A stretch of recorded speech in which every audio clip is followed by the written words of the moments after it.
A desertificação é um problema mundial. Afeta em especial áreas áridas, semiáridas, subúmidas e secas. No Brasil, o Nordeste é a região mais prejudicada, consequência do manejo inadequado do solo e da desvalorização do bioma caatinga.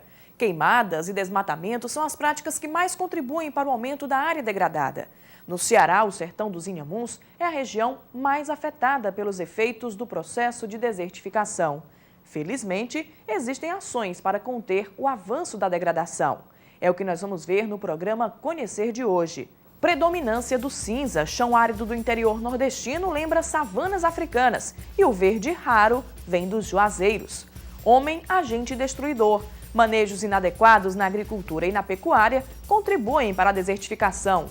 Práticas conservacionistas. Projeto desenvolvido em municípios cearenses muda a forma de trabalhar dos agricultores. Eles aprendem o sentido de ações sustentáveis. Gotas d'água no oceano. Ações individuais e pontuais ajudam a barrar o processo de degradação do solo. Saiba por que plantar favelas é uma opção. E ainda ações integradas entre populações e governos conseguem transformar realidades de degradação em desenvolvimento no semiárido brasileiro. O programa Conhecer está no ar. Autoridades do mundo inteiro voltam às ações nesse momento para um problema que diz respeito a todos nós: o avanço do processo de desertificação no planeta. Em vários países, o fenômeno está devastando ecossistemas e ameaçando a própria humanidade. No Brasil, a desertificação de enormes áreas também preocupa os governos e ambientalistas, que integram associações, instituições de ensino, cooperativas, entidades sindicais, organizações não governamentais e, é claro, principalmente quem sobrevive nas regiões mais áridas do país. No Ceará, em especial, uma área chama a atenção: o sertão dos Inhamuns, onde já é possível ver os efeitos do processo de desertificação. A mensagem do alto das 4 pilastras dá boas-vindas aos visitantes. Chegamos em Independência, a 303 quilômetros de Fortaleza. A igreja que homenageia Nossa Senhora Santana é uma das mais bonitas da região dos Inhamuns e o principal ícone da cultura e religião desse povo. A Senhora da Luz ilumina a cidade e a nossa estrada cortando o sertão adentro, numa das áreas mais tórridas do Ceará. Durante o nosso breve passeio, somos cercados pela típica vegetação da Caatinga. De um lado e do outro, juremas e sabiás nos levam por uma paisagem quase sem vida. Nessa terra, não choveu. O solo está empobrecido. Os raios do sol vazam por entre os espinhos. Nesse pedaço de chão, até as pedras racham, com forte calor. E se nem elas aguentam, as plantas muito menos. Nesse terreno árido, só crescem os vegetais que se adaptam bem a esse clima. Os mandacarus e os xique-xiques dominam a região. São resistentes, tanto quanto os homens que atravessam esses campos que mais parecem as savanas africanas. Nesses tempos de estiagem, o verde é raro e, quando aparece, surge na forma de um juazeiro. A árvore, frondosa, até mesmo nos períodos de escassez de água, chama a atenção num cenário absolutamente devastador. Ela se impõe como se fosse um sobrevivente do flagelo da seca. Hoje figura num contexto muito mais grave. Há pelo menos 2 séculos, as autoridades públicas no Brasil começaram a se preocupar com os efeitos causados pelas constantes secas. Há 100 anos foi criado o Departamento Nacional de Obras contra Secas, que começou a traçar estratégias para combater as estiagens. E foi também a partir desse momento que os ambientalistas despertaram para outro problema provocado pelas secas: a desertificação. No semiárido do Ceará, a região dos Inhamuns é a mais afetada pelo processo de desertificação. Essa área é um exemplo clássico do fenômeno que atinge diversos países em várias partes do mundo, principalmente no continente africano. A cena é desoladora. Olhar para o horizonte é olhar para um enorme vazio. Não há sinais de produção, nem mesmo aquela chamada de subsistência, a que costuma alimentar a família do sertanejo. Milho, feijão, arroz, frutas, não há nada aqui, a não ser pedras, muitas pedras. É como se elas tivessem caído do céu como chuva. Aqui no sertão dos Inhamuns existe uma frase muito comum entre os pequenos agricultores quando eles se referem aos seus roçados. Eles costumam dizer: as pedras estão nascendo. É claro que nada disso é verdade, a pedra é um mineral e elas só estão aparecendo dessa forma como a gente está vendo agora por causa da ação do próprio homem. O secretário executivo do Pacto Ambiental da região dos Inhamuns e do Sertão de Crateús, Jorge Moura, nos acompanha nessa visita à Independência. Ele sabe de onde vêm essas pedras. O solo aqui da região dos Inhamuns é um solo raso, né? E com a retirada, né, dessa camada de terra que protege, na realidade, né, essas pedras aqui, porque isso aqui foram areia que foram retiradas. Quer dizer, veio o uso do trator, levou o que se tinha. Quer dizer, não, por que não estão passando mais o trator aqui? Porque eles já retiraram a terra que cobria isso aqui. E vem também a força da natureza, quer dizer, com as enxurradas, com a chuva, a tendência delas é levar. Jorge acompanha o processo de desertificação dessa área há algum tempo. Leu estudos, viveu experiências e viu atos do homem contra a natureza. Aqui você tem dois fatores. Você tem um fator natural, né, digamos assim, as constantes secas. Né, contribui também para o processo de desertificação. Agora, o que é mais agravante é exatamente a ação do homem, o uso indiscriminado do trator, que é o grande vilão de todo esse processo aqui na região dos Inhamuns, a cultura, né, do próprio agricultor, o homem do campo aqui na região dos Inhamuns, em continuar teimar em desmatar, teimar em queimar. Então, ele, numa rapidez meteórica, o homem está contribuindo, né, para que a gente possa assistir, né, essa cena degradante. Uma cena degradante, é uma cena triste. O gado procura sombra e comida. O que resta nesse solo pobre são os sabujos e a favela.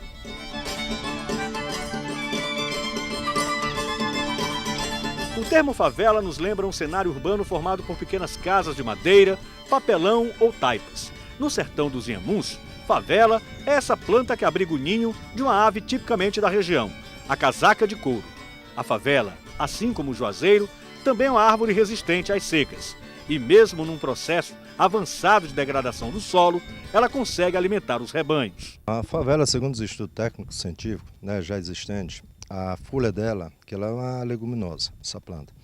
A folha verde, ela é altamente tóxica, mas a folha, quando seca e cai, ela serve de alimentação especialmente para o caprino. Então, comprovadamente, se vê o seguinte: quando você come, né, um carneiro da região da Carrapateira, no município de Itauá, você já conhece, porque o animal se alimenta com uma folha dessa favela. E tem sido, na realidade, a favela uma espécie de alternativa, né, para os animais existentes. Inclusive, o gado também come. Então, o que vai acontecer com o animal que come a folha da favela? A carne dela fica mais saborosa, retira-se aquela nhaca, o leite há um diferencial. Plantar favelas seria sim uma solução viável para barrar o processo de degradação do solo no sertão dos Inhamuns, mas seria pouco e insuficiente para transformar a realidade do povo dessa região. Então, frear a desertificação nesse lugar é possível? Experiências que estão nascendo nesse lado do sertão provam que sim.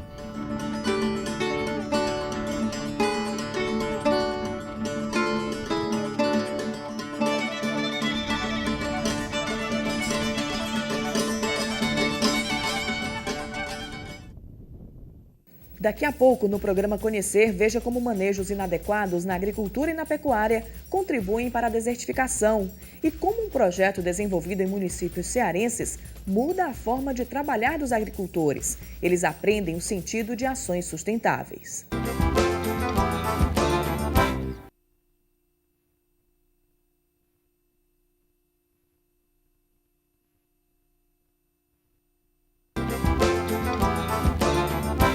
Para agricultores de algumas regiões do Ceará, conviver com a seca não é fácil.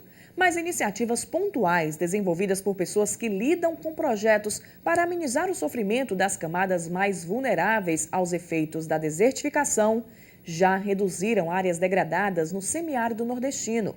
Uma experiência realizada no sertão dos Inhamuns mostra como é possível recuperar áreas devastadas pelas constantes estiagens e pela ação do homem.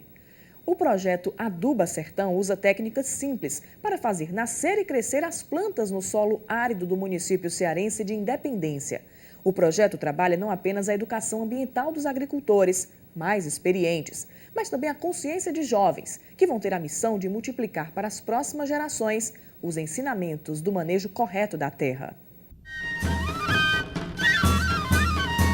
A desertificação de grandes áreas é uma preocupação de autoridades públicas no mundo inteiro. No Nordeste brasileiro, esse processo se agrava no semiárido de maneira assustadora. O clima quente e seco favorece essa condição. A região é conhecida pelos baixos índices pluviométricos. Além disso, as ações do homem contribuem para o avanço da desertificação. O uso indiscriminado e incorreto dos tratores, máquinas que cortam o chão, é um dos fatores que contribuem para os problemas no solo. Mas são o desmatamento e as queimadas, as intervenções do homem, que mais agridem a terra. A terra ela é formada de micro-organismos. E esses micro-organismos eles são essenciais para todo esse processo de reprodução da terra. A partir do momento que você começa a queimar os micro-organismos, você começa a contribuir com o agravamento do solo. Sem micro-organismo, eu só vou ter pedra. E eu com pedra eu não vou para lugar nenhum. O problema é que queimar as áreas de produção todos os anos para replantar e desmatar novas áreas para o plantio é uma questão cultural do nordestino. Como mudar isso? Nós não podemos ensinar às futuras gerações o que os nossos avós faziam, que hoje, segundo as leis ambientais, isso é caracterizado crimes ambientais. E muitos cidadãos, hoje, muitos agricultores, eles continuam a cometer crimes abusivos contra o meio ambiente e a maioria, pasme você, a maioria desconhecem as leis de crimes ambientais e desconhece que se você derrubar determinadas áreas, botar abaixo árvores nativas, queimar, derrubar, muitos deles ainda desconhecem que seja crime ambiental. Então é necessário uma ação efetiva e eficaz, tá entendendo? Junto ao homem do campo, para mostrar as metodologias com prática conservacionista. Práticas conservacionistas. Raimundo e Barzinho, esses dois amigos que trabalham na zona rural de Independência, limpam a terra. Aqui, eles querem plantar milho. O problema é que esse pedaço de chão já passou pelo processo de desertificação num passado não muito distante. E há 10 anos, o dono da fazenda, seu Nascimento Moura, tenta recuperar o solo. As mãos que destroem são as mesmas mãos que constroem. Pensamento simples, mas que se for posto em prática, pode minimizar os efeitos da desertificação em todo o planeta. Aqui, no sertão dos Inhamuns, uma ideia surgiu há 4 anos. Um pacto ambiental que está mudando a realidade nesse canto do Ceará. Esse era o antigo sonho, né, do pesquisador Jaircone de Castro Feitosa, em reunir a região dos Inhamuns para trabalhar essas questões ambientais de maneira conjugada. Assim como ele construiu a Fundação Bernardo Feitosa, que abriga o Museu Regional dos Inhamuns, então ele queria ver não Matauá progressista, ele queria ver uma região onde fosse possível todos se orgulharem da sua terra. E as sucessivas reuniões com os secretários de meio ambiente, com os presidentes de Condema, ele foi decisivo para o nascimento do Pacto Ambiental. Rodrigo, de apenas 16 anos, trabalha com seu Nascimento e é um dos multiplicadores em educação ambiental. A lição, ele aprendeu direitinho. Queimada nem pensar. Se plantar o milho, a pessoa for a limpar, a pessoa tem que deixar aquela bagaço que fica no milho e o feijão, depois para adubar, sabe, a terra mais ainda para que ela fique mais forte. Nos 5 hectares, onde serão plantados o milho e o feijão, por todos os lados estão espalhados sacos de esterco de bovinos e caprinos. É esse material, simples e que é produzido pelos animais da própria fazenda, que vai ajudar a recompor a terra do seu nascimento. Será que é suficiente? Só o esterco resolve porque é um adubo natural, um adubo barato que nós temos na região, porque é produzido aqui pelos nossos ovinos, caprinos e bovinos. E o enriquecimento do solo é maravilhoso com esse produto. Ele é incorporado ao solo, quando é próximo da invernada, a gente incorpora ele no solo, né? Ara, né? Faz a mistura e com isso o enriquecimento disso aí, a produtividade dobra. A Fazenda do Seu Nascimento é uma espécie de grande laboratório para um projeto que surgiu da união de 11 municípios da região dos Inhamuns. Dentre as prioridades estão eixos como trabalhar a sustentabilidade ambiental em prol das camadas mais vulneráveis aos efeitos do processo de desertificação e sensibilizar os agricultores sobre os efeitos devastadores dos desmatamentos e queimadas. Qual o grande ponto do Aduba Sertão? É você não queimar, você não desmatar. e você incorporar o ouro negro que você tem, que é o esterco animal, dentro da sua terra. Se você incorporar 7 toneladas do ouro negro, que é o esterco animal, dentro de um hectare de sua terra, você pode ficar tranquilo que você terá a sua produção multiplicada em até 7 vezes, como é o caso aqui do Nascimento Moura. O Nascimento Moura, você está vendo aqui, você tem essa área aqui, que é essa área piloto, é a área de testemunho.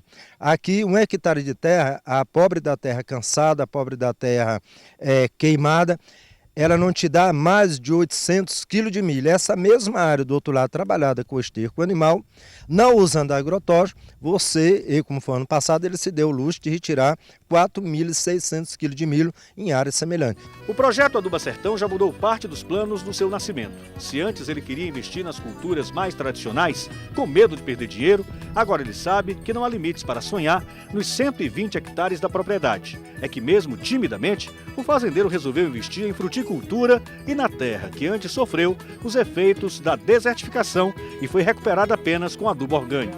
De uma maneira muito particular, sem necessariamente obedecer os modelos mais usuais de irrigação, Nascimento comprou alguns canos, os colocou pertinho das fruteiras, puxou a água do açude que abastece a Independência e deixou o tempo passar.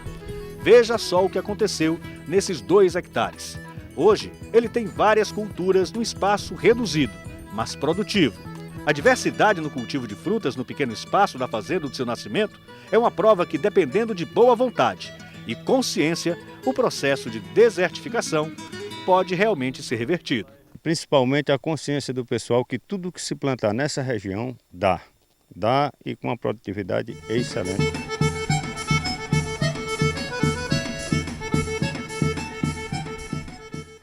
O programa Conhecer volta daqui a pouco, mostrando que ações integradas entre populações e governos transformam degradação em desenvolvimento.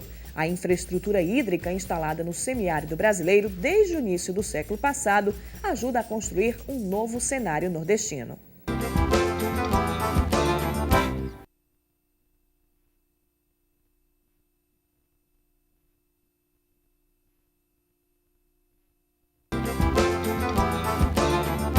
No Brasil, a desertificação de áreas que compõem o semiárido nordestino preocupa autoridades públicas há quase 2 séculos.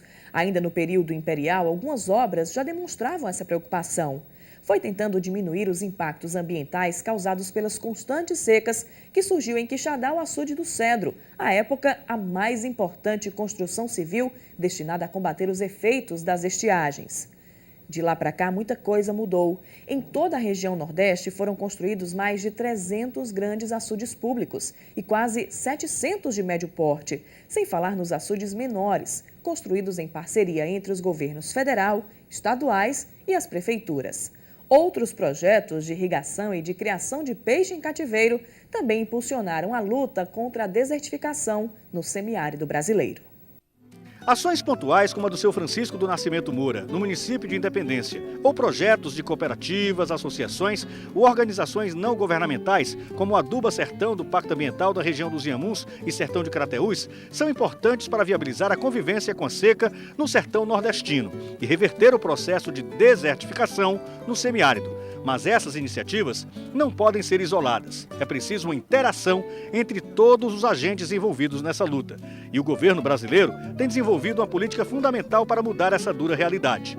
A história desse enfrentamento contra as adversidades provocadas pelas constantes secas na região Nordeste começou em 1909 com a criação do IOCS, Inspetoria de Obras contra as Secas, que mais tarde seria rebatizado de DENOX. Nos primeiros anos de trabalho, o departamento, além de abrir estradas e cavar poços profundos para amenizar o sofrimento do sertanejo, investiu na construção de grandes barragens. O objetivo, criar uma infraestrutura capaz de guardar água nesses reservatórios. Água para o consumo humano. No Ceará, que já contava com o açude do Cedro, em Quixadá, a partir de 1915, quando houve uma das maiores estiagens do estado, foram construídos importantes açudes públicos, como Forquilha, o Quixeramobim e o Oroz.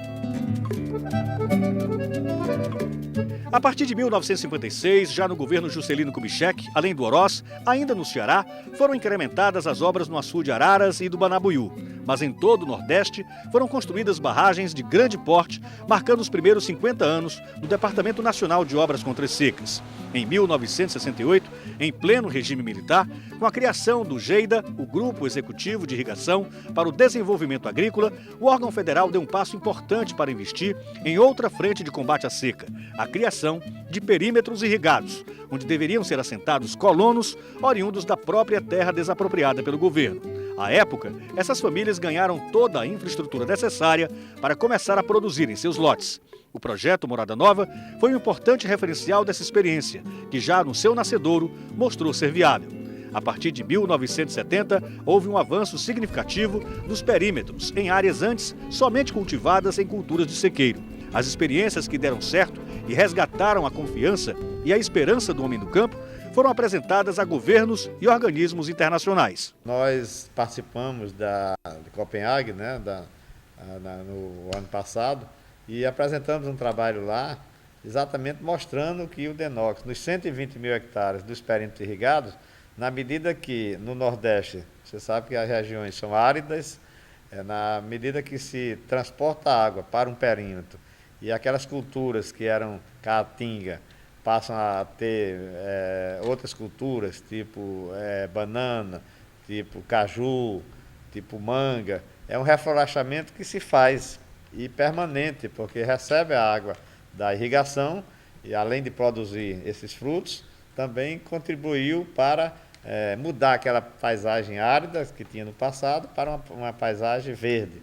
Ao longo de sua trajetória no semiárido nordestino, o governo federal, através do Denox, construiu 323 açudes públicos com capacidade para armazenar mais de 27 bilhões de metros cúbicos de água. Cerca de 622 açudes menores também foram construídos em cooperação com estados e prefeituras, através de iniciativas como o Projeto Sertanejo e o Programa de Pequena Açudagem no Nordeste, o PROPAN. Outro capítulo importante no combate à seca e aos processos de desertificação no Nordeste brasileiro são os projetos de piscicultura. Hoje a região conta com um centro de pesquisas ictiológicas, um centro de pesquisas de carcinicultura e 14 estações de piscicultura capazes de produzir 100 milhões de alevinos por ano. O Denox é pioneiro no Brasil no cultivo de algumas espécies e na preservação. Você imagina o seguinte: as espécies nativas de peixes do Nordeste, se não for a ação do Denox, inclusive no Centro de Pesquisa de Pentecostes, lá foram feitos todo esse melhoramento genético para povoamento dos açudes. Com as mudanças climáticas que atingem de maneira mais grave as regiões mais áridas, como o Nordeste brasileiro, e o crescimento populacional em nossa região, é hora de planejar novas ações no semiárido. Nós temos que suprir, através de transposição de bacias, para novas demandas que surgirão, né? O exemplo maior no Nordeste é o Castanhão com o Eixão, né? O chamado Eixão, o Canal da Integração, que está garantindo água para Fortaleza para os próximos 30 anos. Imagine uma cidade como Fortaleza, com quase 3 milhões de habitantes, se não for o Eixão, se não for o Castanhão, como não estaria essa situação hoje, esse ano, inclusive, que foi um ano de pouca chuva, né? Praticamente o inverno foi abaixo da média aqui no Ceará, praticamente não houve inverno. Imagine se não for o Castanhão, se não for o Eixão.